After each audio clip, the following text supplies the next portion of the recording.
सर्वेभ्यः हृत्पूर्वक नमस्काराः. Welcome to class 13 of Learn to Chant Saundarya Lahari of Adi Shankaracharya. So as you all know, we have completed till verse 28. So today we will be commencing from 29 and learning up to 32. As usual, a quick recap of the verses we learnt in the previous class, and then we will be proceeding with the new verses. Welcome once again to all of you. Welcome to our panelists for today. I think we have two for now, Charu and Shivani, who will be assisting with the Anucharanam. Okay, let us begin.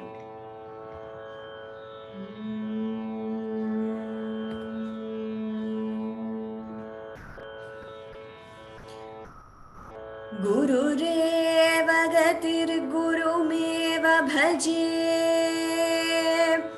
गुरुणैव सहास्मि नमो गुरवे,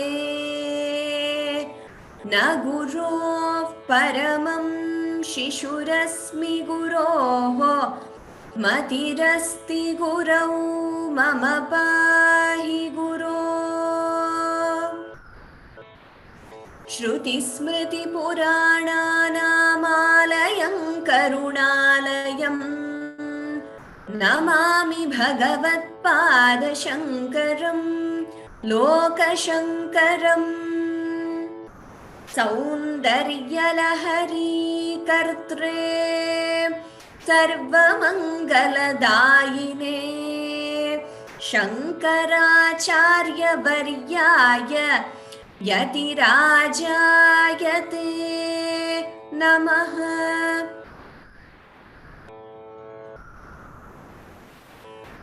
शिवशक्त्या युक्तः यदि भवति शक्तः प्रभवितुं, न चेदेवं देवः न खलु कुशलः स्पन्दितुमपि. अतस्त्वामाराध्यां हरिहरविरिञ्चादिभिरपि प्रणन्तुं स्तोतुं वा कथमकृतपुण्यः प्रभवति.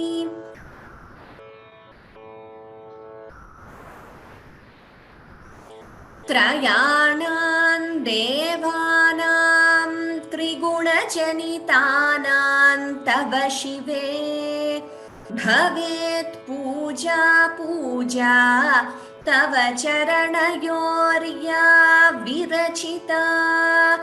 तथा हि त्वत्पादोद्वहनमणिपीठस्य निकटे स्थिता ह्येते शश्वत् मुकुलितकरोत्तं समकुटाः. विरिञ्चि पञ्चत्वं व्रजति हरिराप्नोति विरतिं, विनाशं कीनाशः भजति धनदो याति निधनम्. वितन्द्री माहेन्द्री विततिरपि सम्मीलितदृशा, महासंहारेऽस्मिन् विहरति सति त्वत्पतिरसौ. जपो जल्पशिल्पं सकलमपि मुद्रा विरचना, गतिः प्रादक्षिण्यक्रमणमशनाद्याहुतिविधिः. प्रणामः संवेशः सुखमखिलमात्मार्पणदृशा, सपर्यायः तव भवतु यन्मे विलसितम्. सुधामप्यास्वाद्य प्रतिभयजरामृत्युहरिणीं, विपद्यन्ते विश्वे विधिशतमखाद्यादिविशदः. करालं यत्क्ष्वेलं कबलितवतः कालकलना, न शम्भोस्तन्मूलम् तव जननि ताटङ्कमहिमा.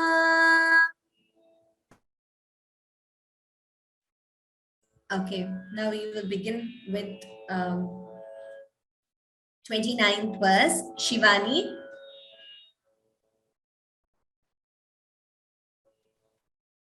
किरीटं वैरिञ्चं किरीटं वैरिञ्चं किरीटं वैरिञ्चं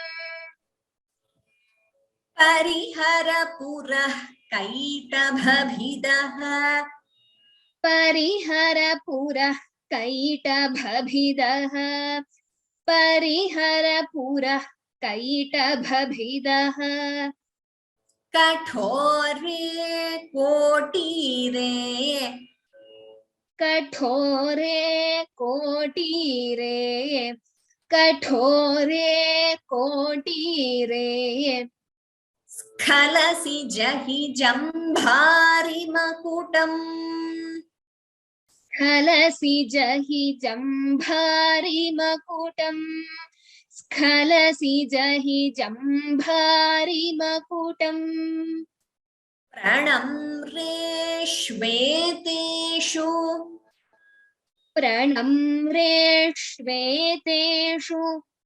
प्रणम्रेष्वेतेषु प्रसभमुपयातस्य भवनम् प्रसभमुपयातस्य भवनम् प्रसभमुपयातस्य भवनम् भवस्याभ्युत्थाने भवस्याभ्युत्थाने भवस्याभ्युत्थाने तव परिजनोक्तिर्विजयते तव परिजनोक्तिर्विजयते तव परिजनोक्तिर्विजयते. Uttamam. Kiritam Vairincham. So Anuswara followed by Va. You could also chant it as Kiritam Vairincham. That is also correct. Parihara Puraha. Visarga followed by Ka. So Jihva Muliya. So it would be Purah Kaitabha Bhidaha. Please note the Mahapranas. They are shown in highlight. Kathore Mahaprana Tha. Kotire. Here Ta is Alpaprana. Skhalasi, Kha is Mahaprana. Jambhari Makutam. Pranamreshveteshu. Prasabha, here Bha, Prasabham Upayatasya. Bhavanam, Bha is again Mahaprana here. Bhavasyabhyuthane. Bha, here Bhu and Tha, all are Mahapranas. Tava Parijanoktir Vijayate. We will repeat this. Kiritam Vairincham. परिहर पुरः कैटभभिदः किरीटं वैरिञ्चं परिहर पुरः कैटभभिदः किरीटं वैरिञ्चं परिहर पुरः कैटभभिदः कठोरे कोटीरे स्खलसि जहि जम्भारि मकुटम् कठोरे कोटीरे स्खलसि जहि जम्भारि मकुटम् कठोरे कोटीरे स्खलसि जहि जम्भारि मकुटम् प्रणम्रेष्वेतेषु प्रसभमुपयातस्य भवनम् प्रणम्रेष्वेतेषु प्रसभमुपयातस्य भवनम् प्रणम्रेष्वेतेषु प्रसभमुपयातस्य भवनम् भवस्याभ्युत्थाने तव परिजनोक्तिर्विजयते भवस्याभ्युत्थाने तव परिजनोक्तिर्विजयते भवस्याभ्युत्थाने तव परिजनोक्तिर्विजयते Uttamam. Now half the shloka.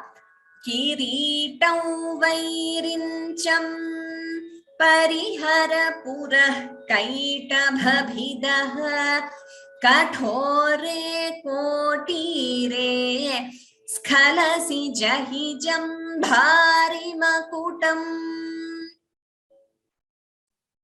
किरीटं वैरिञ्चं परिहरपुरः कैटभभिदः कठोरे कोटीरे स्खलसि जहिजं भारिमकुटम् किरीटं वैरिञ्चं परिहरपुरः कैटभभिदः कठोरे कोटीरे स्खलसि जहिजं भारिमकुटम् प्रणम्रेष्वेतेषु प्रसभमुपयातस्य भवनम् भवस्याभ्युत्थाने तव परिजनोक्तिर्विजयते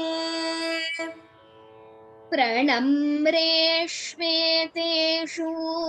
प्रसभमुपयातस्य भवनम् भवस्याभ्युत्थाने तव परिजनोक्तिर्विजयते प्रणम्रेष्वेतेषु प्रसभमुपयातस्य भवनम् भवस्याभ्युत्थाने तव परिजनोक्तिर्विजयते Uttamam. Here, pranamreshveteshu, all of you please remember, it is a hrasva, a short vowel. So we should pronounce it as a short vowel and not prolong it. So now the entire verse.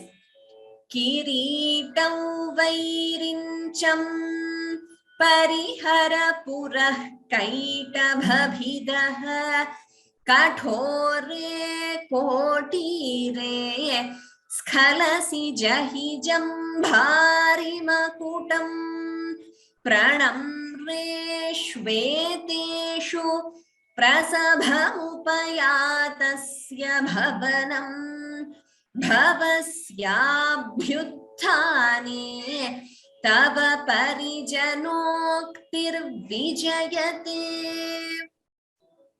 किरीटं वैरिञ्चं परिहरपुरः कैटभभिदः कठोरे कोटीरे स्खलसि जहिजं भारिमकुटम् प्रणम्रेष्वेतेषु प्रसभमुपयातस्य भवनम् भवस्याभ्युत्थाने तव परिजनोक्तिर्विजयते किरीटं वैरिञ्चं परिहरपुरः कैटभभिदः कठोरे कोटीरे स्खलसि जहिजं भारिमकुटम् प्रणम्रेष्वेतेषु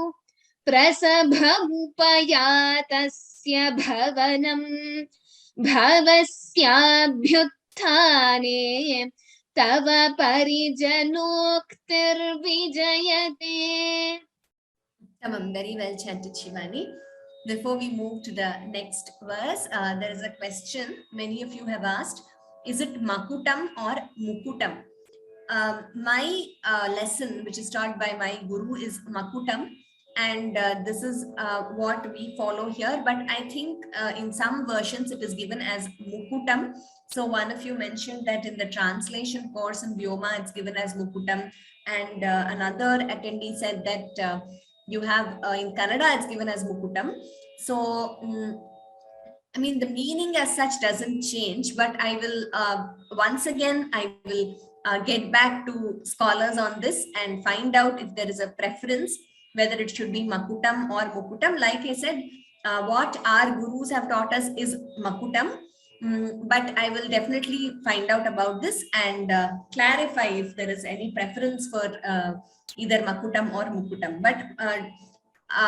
But for now, let us chant it as Makutam in this course, because this is what we've been following for a very long time also.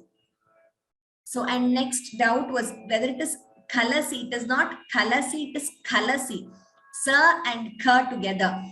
Skalasi. So even if you see the IAST, it's given as SKH. So that is the correct version. Next, Charu, please unmute. Svadehodbhutabhihi. Svadehodbhutabhihi. Svadehodbhutabhihi.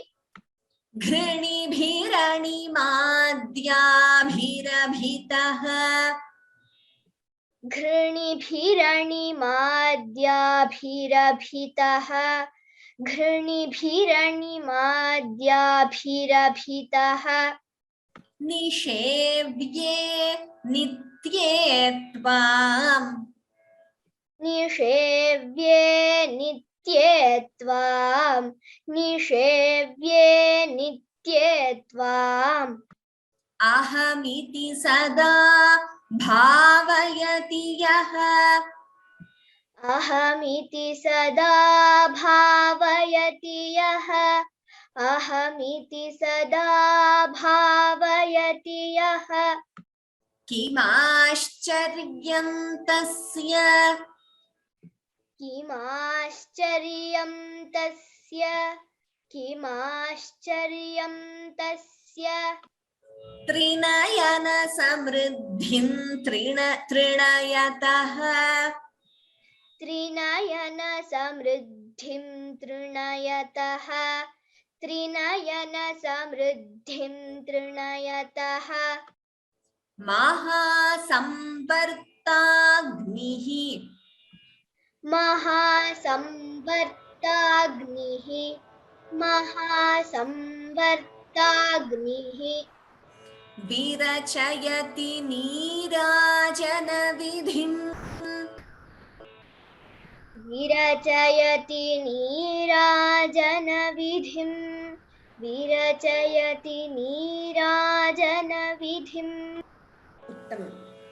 Svadehodbhutabhihi. Note the Mahapranas. The next word, please note very clearly. Ghrnibhiranimaadyabhirabhitah. Ikara is repeating, and there are 4 Mahapranas. Ghrnibhiranimaadyabhirabhitah. So initially, please chant slowly, paying attention to each letter so that you don't go wrong in the pronunciation. Then bhavayati. Next line, bha is Mahaprana. Kimaschariyam tasya. Anuswara followed by ta. You could also pronounce it as Kimaschariyan tasya, combining the sandhi optionally. Otherwise, you could also split the sandhi and chant it as Kimaschariyam tasya. Similarly, Trinayana samriddhim trinayataha. Please note, one dha here is Mahaprana. Trinayana samriddhim trinayataha. You could also chant it as Trinayana samriddhim trinayataha, combining the sandhi. Then next line, Mahasamvartagnihi virachayati nirajana vidhim. Dha is Mahaprana. Now we will go quarter by quarter. Svadehodbhutabhihi घृणिभिरणिमाद्याभिरभितः. स्वदेहोद्भूताभिः घृणिभिरणिमाद्याभिरभितः. स्वदेहोद्भूताभिः घृणिभिरणिमाद्याभिरभितः.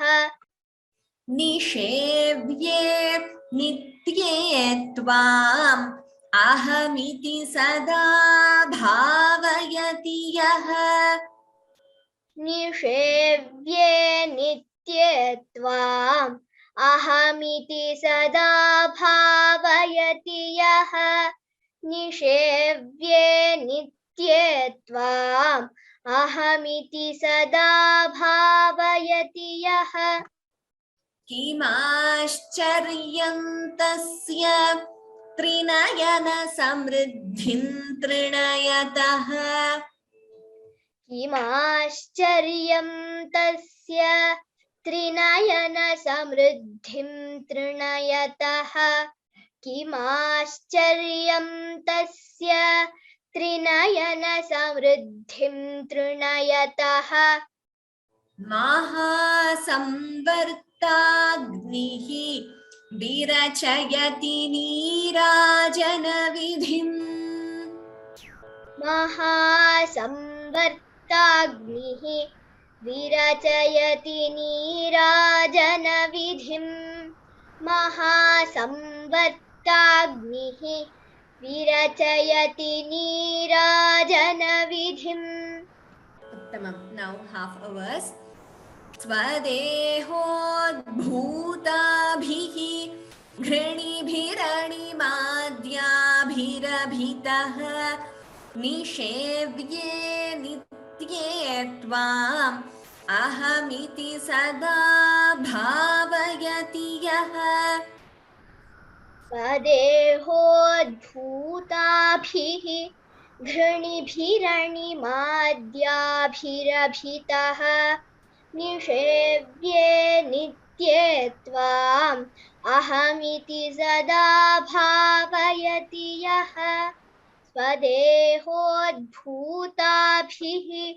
घृणिभिरणिमाद्याभिरभितः निषेव्ये नित्ये त्वाम् अहमिति सदा भावयति यः किमाश्चर्यं तस्य त्रिनयन समृद्धिं तृणयतः महासंवर्ताग्निः विरचयति नीराजनविधिम्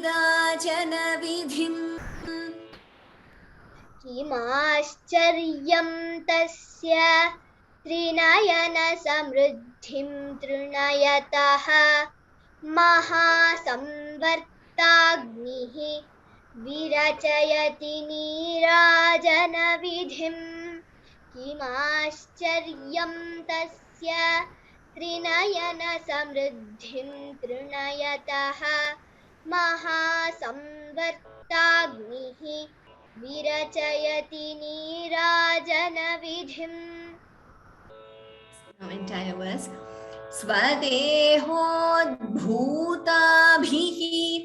घृणिभिरणिमाद्याभिरभितः निषेव्ये नित्ये त्वाम् अहमिति सदा भावयति यः किमाश्चर्यं तस्य त्रिनयन समृद्धिं तृणयतः महासंवर्ताग्निः विरचयति नीराजनविधिम्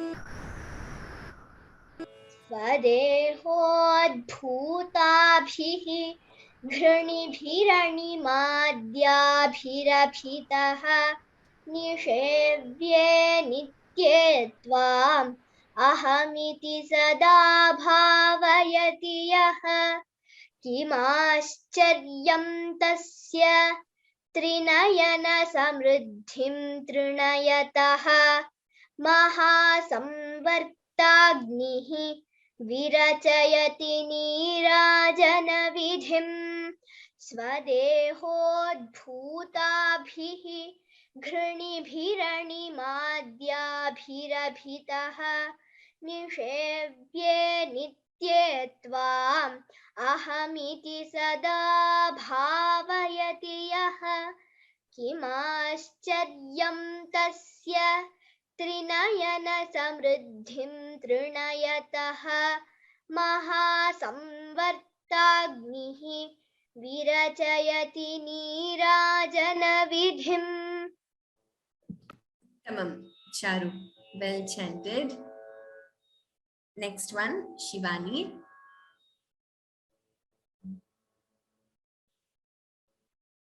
चतुष्षष्ट्या तन्त्रैः चतुष्षष्ट्या तन्त्रैः चतुष्षष्ट्या तन्त्रैः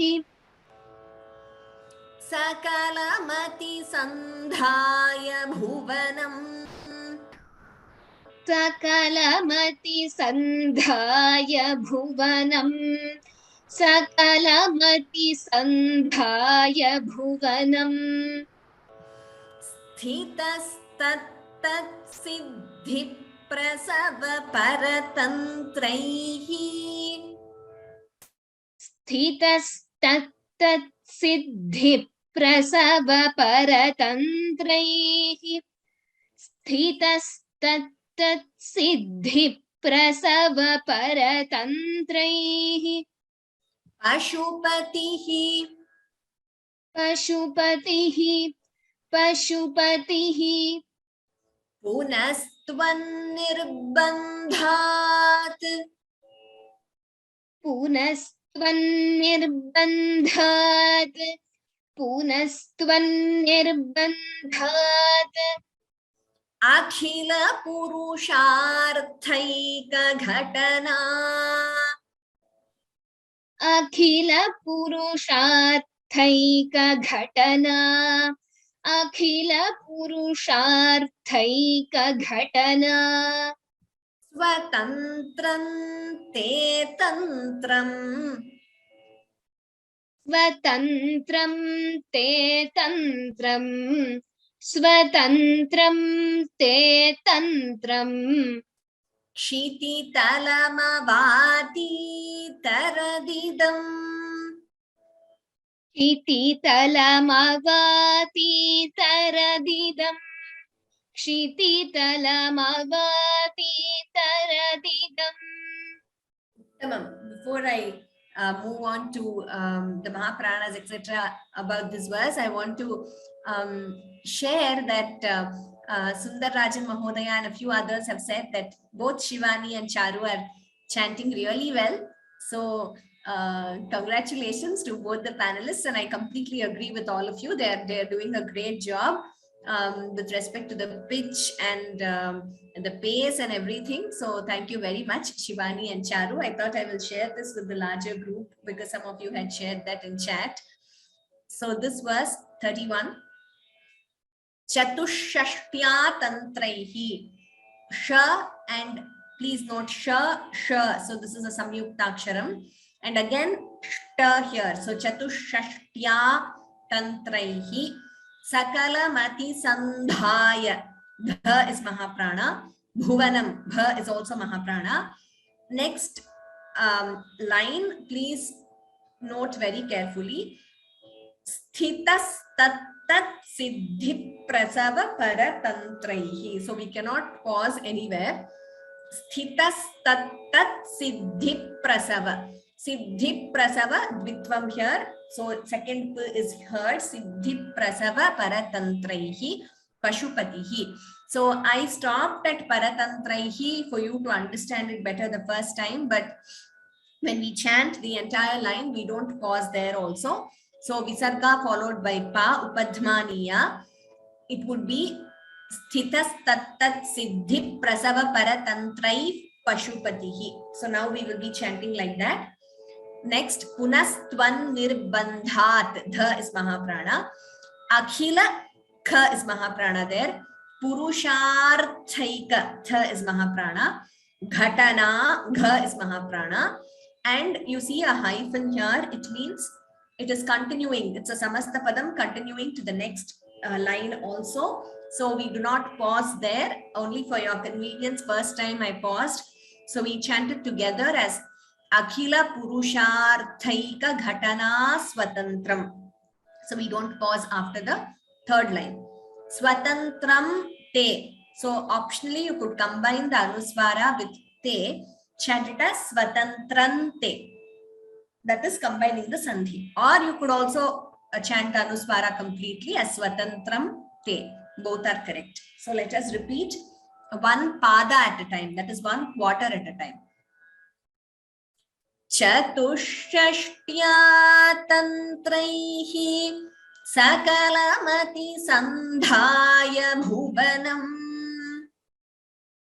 चतुष्षष्ट्या तन्त्रैः सकलमति सन्धाय भुवनम् चतुष्षष्ट्या तन्त्रैः सकलमति सन्धाय भुवनम् स्थितस्तत्तत्सिद्धिप्रसव परतन्त्रैः पशुपतिः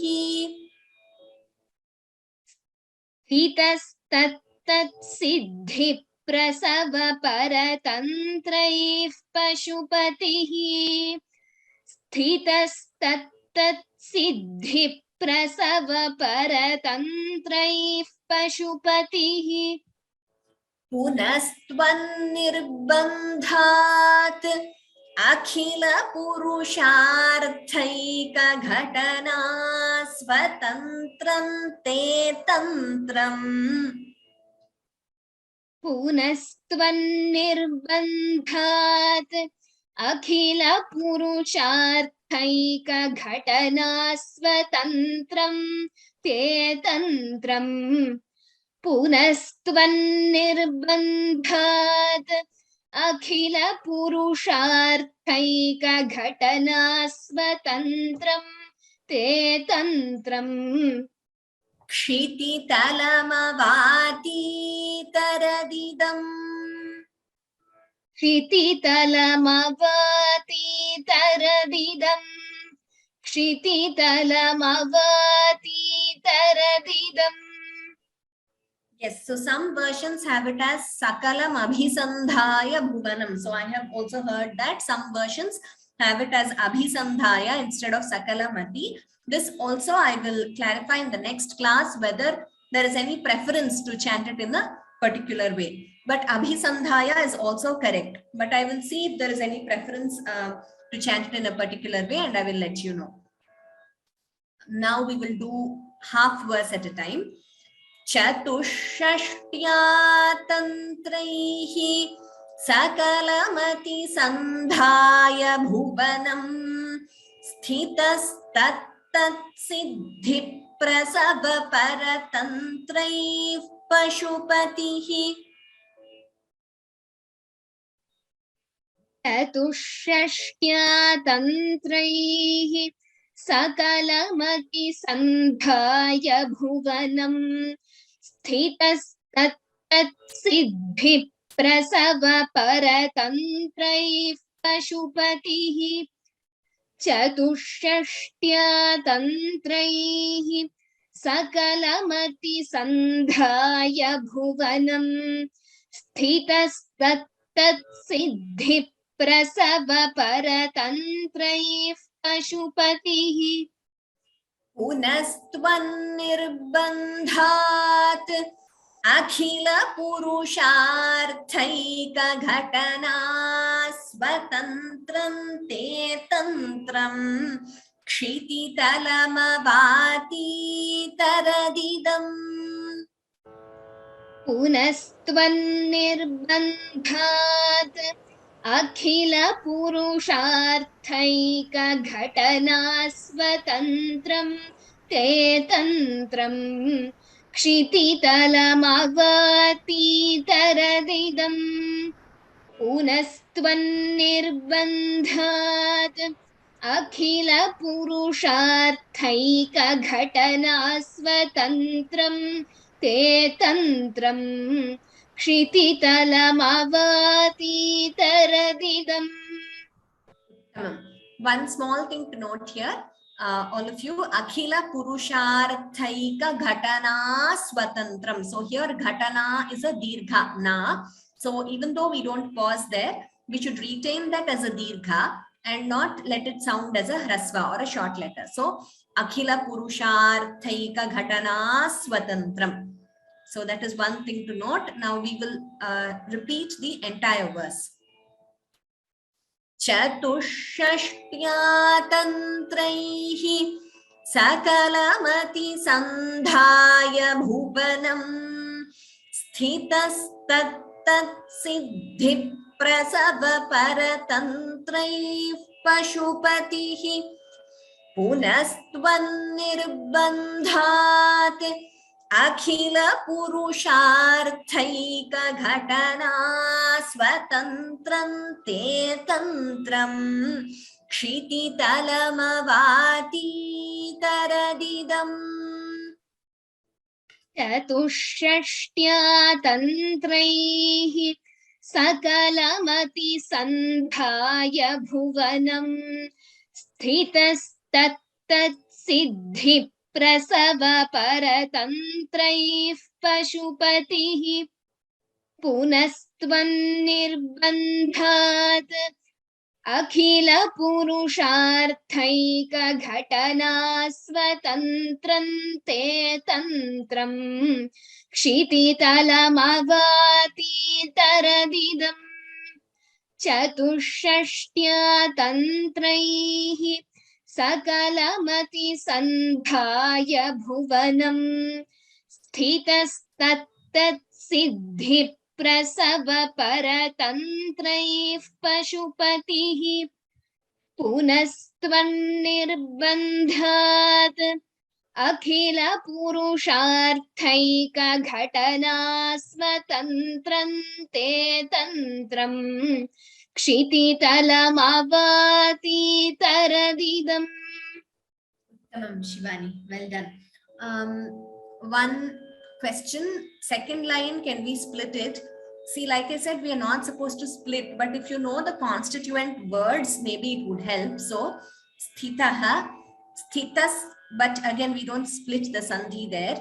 So, sthitas, tat, siddhi, prasava, paratantraihi, pashupatihi. So, if you read it that way, probably it will help you to know each constituent word of that compound word, so that you can chant together. Sthitas tat siddhi prasava paratantraihi pashupatihi. Okay, so I hope that is clear. Saundarya Lahari, like I told you in the beginning itself, big verses, big words, some tongue twisters, lot of compound words, but with practice you will definitely get it. So keep practicing, keep listening multiple times. So one of you has raised a question, how to memorize. So I'm hoping that if we have a few minutes after we learn the next verse today, I will briefly deal with that question also in today's class. So let us first complete learning the last verse for today, that is 32. Charu.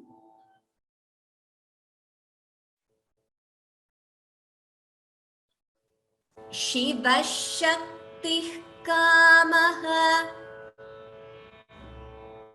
शिवशक्तिः कामः शिवशक्तिः कामः क्षितिरथरविशीतकिरणः क्षितिरथरविशीतकिरणः क्षितिरथरविशीतकिरणः स्मरोऽहं सशक्रः स्मरोऽहं सशक्रः स्मरोऽहं सशक्रः तदनु च परामारहरयः तदनु च परामारहरयः तदनु च परामारहरयः अमीहृल्लेखाभिः अमीहृल्लेखाभिः तिसृभिरवसानेषु घटिताः तिसृभिरवसानेषु घटिताः तिसृभिरवसानेषु घटिताः भजन्ते वर्णास्ते भजन्ते वर्णास्ते भजन्ते वर्णास्ते तव जननि नामावयवताम् तव जननि नामावयवताम् तव जननि नामावयवताम् शिवः शक्तिः कामः. So please note Shivah Shaktihi. When combined it becomes Shiva Shaktihi. Two shas are there here. So both should be heard clearly. Shiva Shakti Kamaha. Visarga followed by Ka would be Jihvamuliya. So we do not pronounce the Visarga completely. We pronounce it as Shiva Shakti Kamaha. Kshiti Ratha. Tha is Mahaprana. Again here you have two shas. Ravishita. So that should be chanted clearly. A conjunct consonant. So when you have two or more consonants combining together, it is called a samyukta aksharam or a conjunct consonant. Ravishita kiranaha. Both the shas should be heard clearly. Smaro hamsa shakraha. Again, two shas here. Hamsa shakraha. Tadanucha paramara harayaha. Ami hrilekhabhihi. This letter hr, like hridyam, hridya in that way. Ami hrilekhabhihi. Kha and bha are mahapranas. Tisribhiravasaneshu ghatitaha. Here bhi and gha are mahapranas. One thing to note is the pronunciation of this tisribhihi. So sr, this letter here, tisribhihi. It is not sru. So that would be wrong. It is not sru. It is neither sru nor sri. It is a what we call a gunitaksharam in Sanskritam. That is the vyanjana s is combining with the swara r. And we pronounce it as tisribhiravasaneshu, like Krishnaha. So these words we should be clear in pronouncing rituhu, which means season. So why I'm saying this is very commonly, we tend to pronounce it as ru or ri. It is neither ru nor ri, which is why if you notice in the IAST version, we neither write it as SRI nor do we write it as SRU. We just denote it as SR with the dot below the R. So even while denoting words like Krishna and all those, this is how in IAST they are denoted. So this we should be very clear in pronouncing. Tisribhiravasaneshu ghatitaha bhajante. Bha is Mahaprana. Varnaste tava janani namavayavatam. Okay, so now we will do one pada at a time, one quarter. Shiva Shakti Kamaha Kshitirathara Vishita Kiranaha. Shiva Shakti Kamaha Kshitirathara Vishita Kiranaha. Shiva Shakti Kamaha Kshitirathara Vishita Kiranaha. Smaroham Sashakraha Tadanucha Paramaraharayah. Smaroham Sashakraha Tadanucha Paramaraharayah. Smaroham Sashakraha Tadanucha Paramaraharayah. Ami hrilekhabhihi tisribhiravasaneshu ghatitaha. Ami hrilekhabhihi tisribhiravasaneshu ghatitaha. Ami hrilekhabhihi tisribhiravasaneshu ghatitaha. Bhajante varnaste tava janani nama vayavatam. Bhajante भजन्ते वर्णास्ते तव जननी नामावयवताम् भजन्ते वर्णास्ते तव जननी नामावयवताम्. Uttamam. Now half a verse at a time. Shiva Shaktih Kamaha Kshitirathara Vishita Kiranaha Smaroham Sashakraha Tadanucha Paramaraharayah. Shiva शक्तिः कामः क्षितिरथरविशीतकिरणः स्मरोऽहं सशक्रः तदनु च परामारहरयः. शिवशक्तिः कामः क्षितिरथरविशीतकिरणः स्मरोऽहं सशक्रः तदनु च परामारहरयः. अमीहृल्लेखाभिः तिसृभिरवसानेषु घटिताः भजन्ते वर्णास्ते तव जननी नामावयवताम्. अमीहृल्लेखाभिः तिसृभिरवसानेषु घटिताः भजन्ते वर्णास्ते तव जननी नामावयवताम्. अमीहृल्लेखाभिः तिसृभिरवसानेषु घटिताः भजन्ते वर्णास्ते तव जननी नामावयवताम्. Now the entire verse. Shiva Shaktih Kamaha Kshitirathara Vishita Kiranaha Smaroham Sashakraha Tadanu cha Paramaraharayah.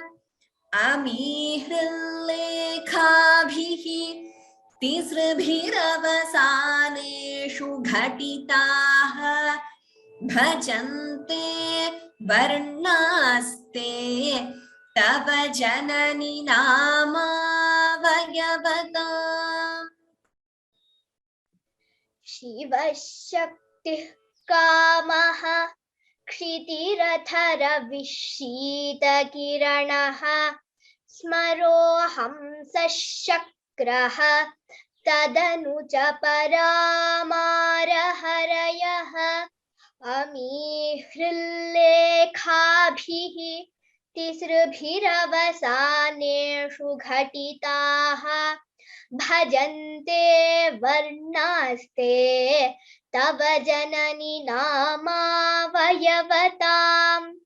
शिवशक्तिः कामः क्षितिरथरविशीतकिरणः स्मरोऽहं सशक्रः तदनु च परामारहरयः.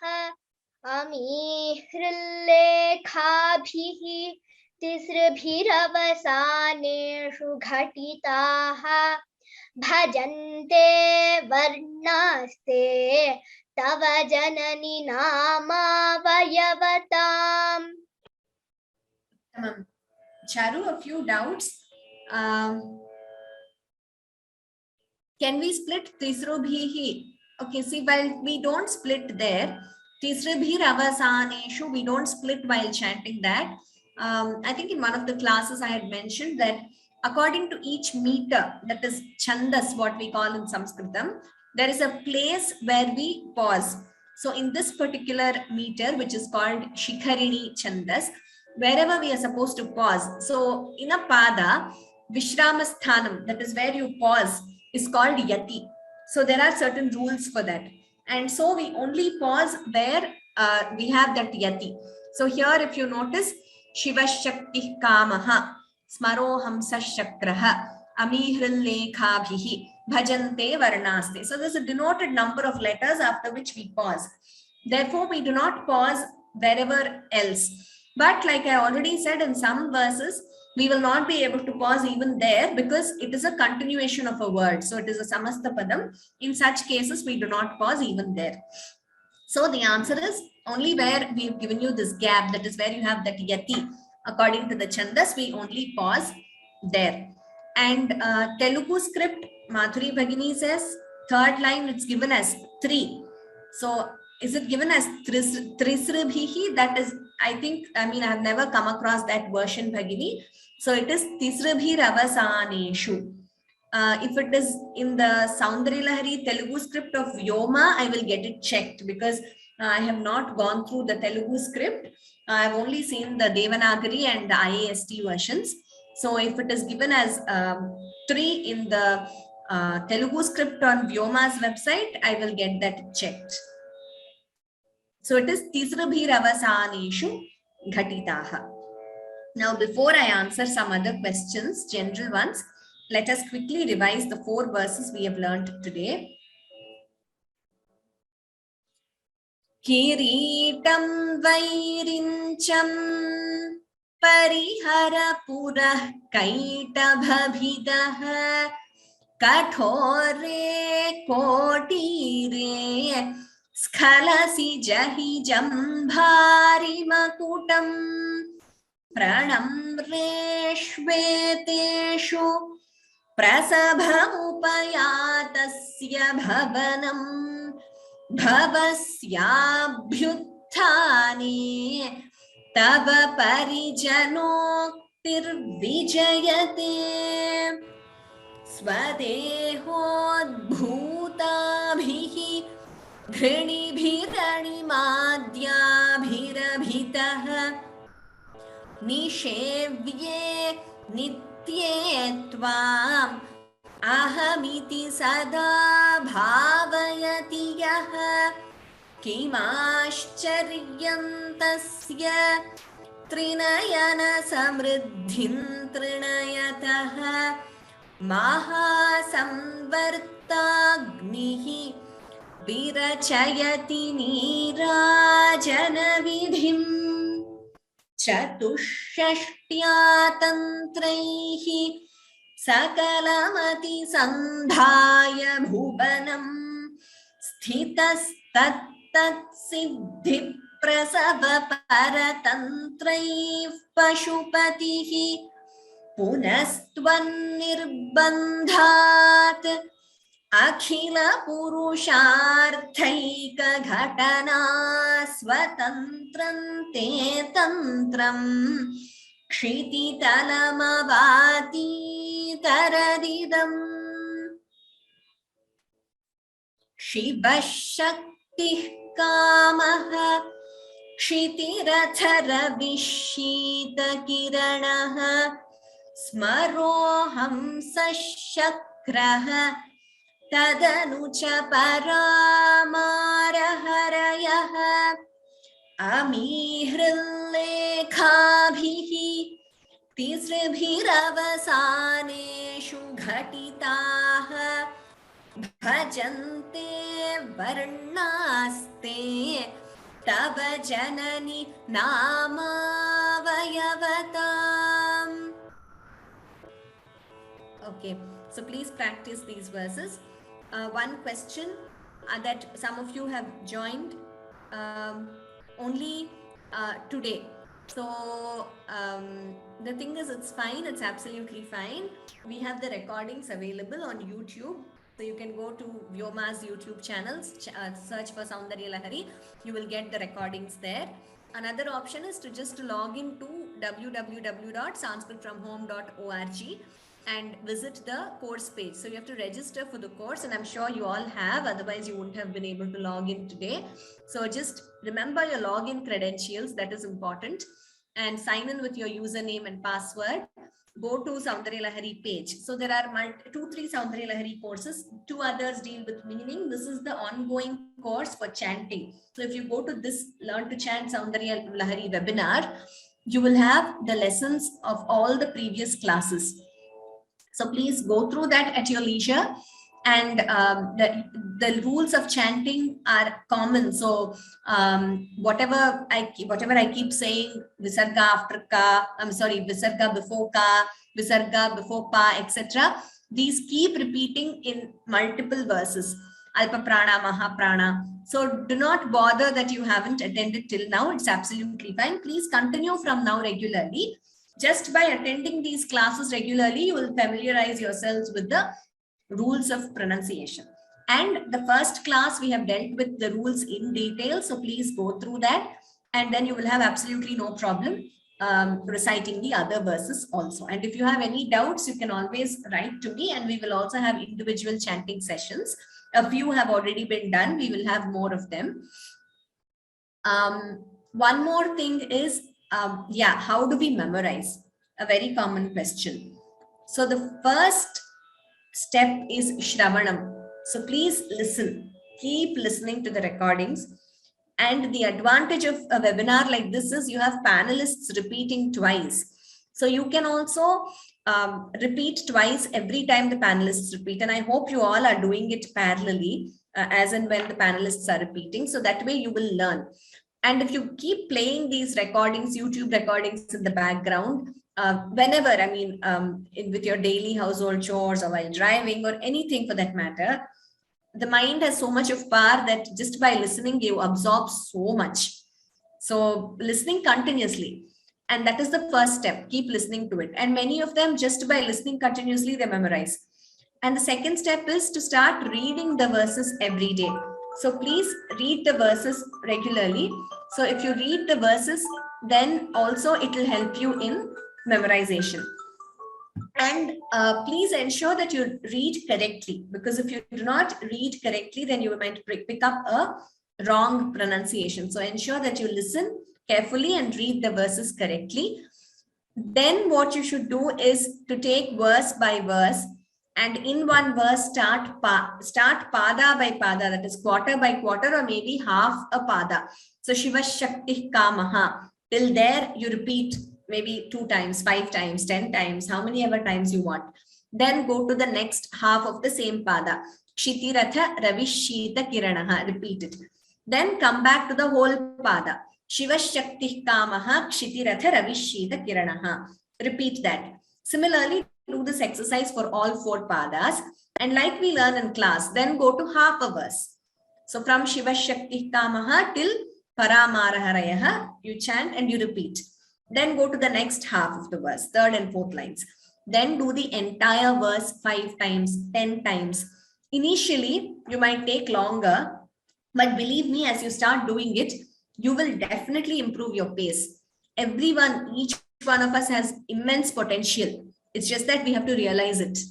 And you see how a young toddler picks up multiple languages. They may not even know what each word means, but if they listen to multiple languages being spoken, they pick up all of them without really learning, writing, reading, grammar, nothing.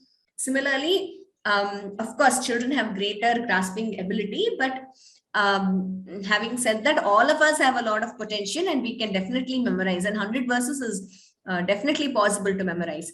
But one thing is consistency. So I keep saying this, like Bhagavan says in the Gita, Abhyasena tu kaunteya vairagyena cha grihyate.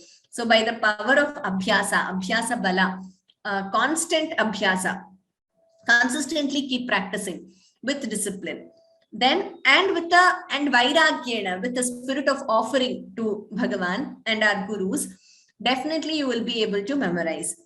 And we will have definitely a memorization assessment and a reading assessment for this course, but assessment is just there for at the end of the course, but that is not the end goal. It's not just for the sake of assessment, but to make it a part of our lives and to internalize these verses.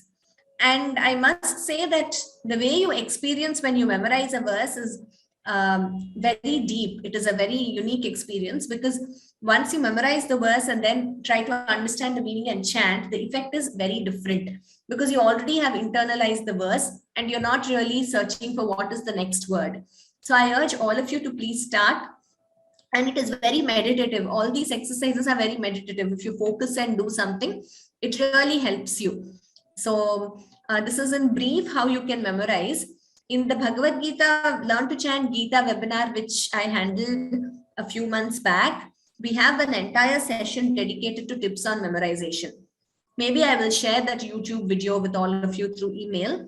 You could go through that, as in it helps to memorize other verses also. So I hope this helps you all. And one more question. Can we chant selected verses of Saundarya Lahari each day? Yes, absolutely fine.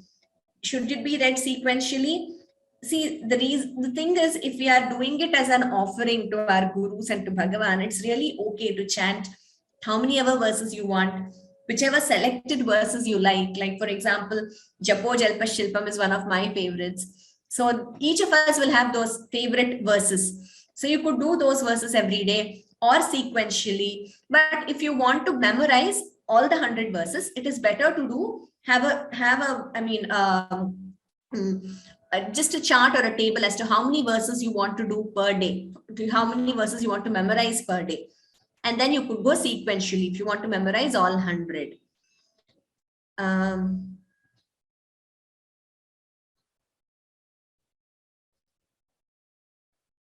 Shloka 5, Haristvam Aradhya. It is not Haritvam. It is Haristvam Aradhya. Harihi Tvam Aradhya. Shloka 5 is Haristvam Aradhya. Pranata Jana Saubhagya Janani. So Harihi Tvam. It combines to form Haristvam. Visarga Sakara Sandhi. S is there. Haristvam Aradhya. It is not Haritvam. Please note that. Visarga followed by Sa, Sha. There are rules of Visarga Sandhis which we will not be dealing with in this class. There is a Sandhi product of Vyoma. You could go through that for all the rules of all Sandhis, including Visarga Sandhi. But as and when we come across in each verse, I will tell you how it is to be chanted. Which scale I am chanting in? I am chanting in A, that is 6 for this class. You could choose any pitch. There is no standard pitch as such. You could choose any pitch and you could chant in a comfortable pitch for you.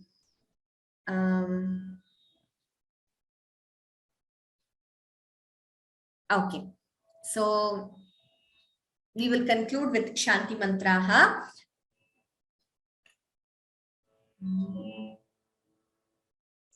Regarding the meaning, I will not be able to deal with meaning of all verses in class, and also because this is a webinar dedicated to chanting. So all verses, the meaning you have in a separate webinar course on Vyoma, so please refer to that. Wherever possible, I will give you the meanings. We will conclude with Shanti Mantraha. Sarve bhavantu sukhinah, sarve santu niramayah, sarve bhadrani pashyantu, ma kaschid dukkha bhag bhavet. Om Shanti Shanti Shanti. Sarvebhyah Hritpurvaka Namaskaraha. So let us meet next Sunday at the same time. Dhanyavadaha. Thank you all very much for joining. And thank you to our panelists who did a great job. Thank you very much, Charu and Shivani. See you all in the next class. Ram Ram Ram.